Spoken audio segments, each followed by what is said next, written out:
you're working with a group of drummers, it's kind of like an orchestra or a choir, like with the different sections. How do you actually plan and orchestrate that? Firstly, when you're working with a group of people and they're students, my main focus in teaching, which is different to all the other teachers that I know, I don't focus on technique so much. You know, if someone can, if I see bad technique, I'll stop at some point and say, listen, just adjust that, pull this out. But I don't do the whole rudiments and technique, because actually people want to have fun. And they want to, the drum inspires joy in their heart. When they hear it, they feel it in their heart, and they go, I've got to do that. Everyone wants to be a musician, really. Actually, everyone does. To have the freedom to just pick up something and go. Exactly, but most people think, well, I can't even walk in beats, or no rhythm. But with a djembe, it's easy for anybody to be part of music. In the orchestra of West African drums, the djembe is not actually the main drum. Okay, everyone thinks it's the main drum because the main guy is playing the djembe because he steps forward and he improvises and does solos. And originally the solos were written on the feet of the dancers. So they would solo and the feet and the solo would go together. But as drumming left West Africa, the dancers didn't go with. So what happened was now improvisation took over from playing on the dancers' feet as such. The djembe is actually more like the violin. It's actually the accompaniment instrument. It's a timekeeper. It sits underneath.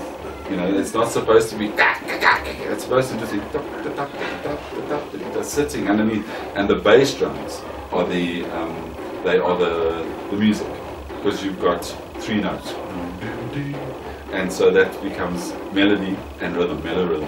That's cool, So the bass drums are where it's at. That's where your song is. So beautiful. I know they sing beautifully. When I did a lot of research on Mijaelle Dewart, who's probably the best drummer in the world, and he's written a few books.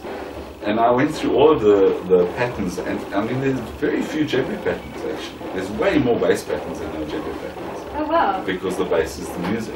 You know, the way they write is that you've got your 3 basses. You've got the dun-dun, which is the big guy, or dun-dunba. The middle guy is called the sangban or sangpan, and the small guy is called the kenken. Okay? And then they kind of dun sang king. Okay, so that's how they work it. So dun-dunba actually means big strong man. So there's the biggest one. That's cool, And what they do in their tradition, which I don't do, is they have one guy on the dun with a bell, one guy on the sangban with a bell, one guy on the kenken with a bell. So I like to have one bell, at most 2, one person playing 3 basses, or someone will be playing 2 basses and the other one will be playing 1. So there's different ways to do it. And actually the main instrument is really the bell. The bell is being the highest frequency. No one can do anything without the bell's permission. So if anyone wants to up the tempo, the bell has to do it. And so everyone, they think, oh, the bells and the shakers, you know, they're so irrelevant, but they're not. You know, those are the higher frequencies, and they rule.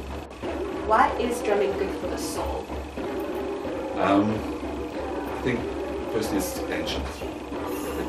It's ancient. It's our first, after the voice, it's the first instrument. Okay.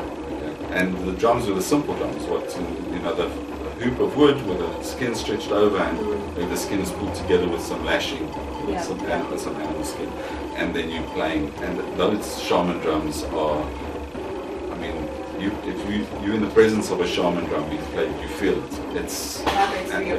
And drumming initially was used as healing, just as the voice was used for healing. First medicine was vibration.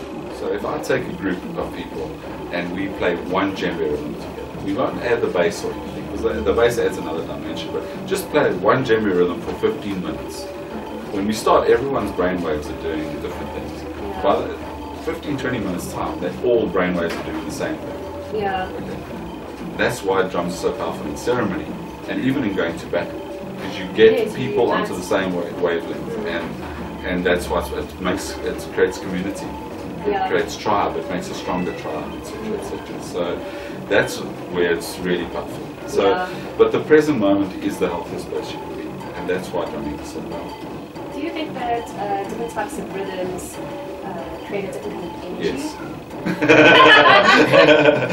I've witnessed it. I've witnessed it. You know, get four count rhythms that energize, and 4 count rhythms that put people to sleep.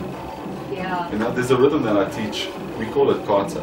It was originally written by a South African drummer called Richard Carter, and it kind of was handed down to me from other people. So I called it Carter to honor him.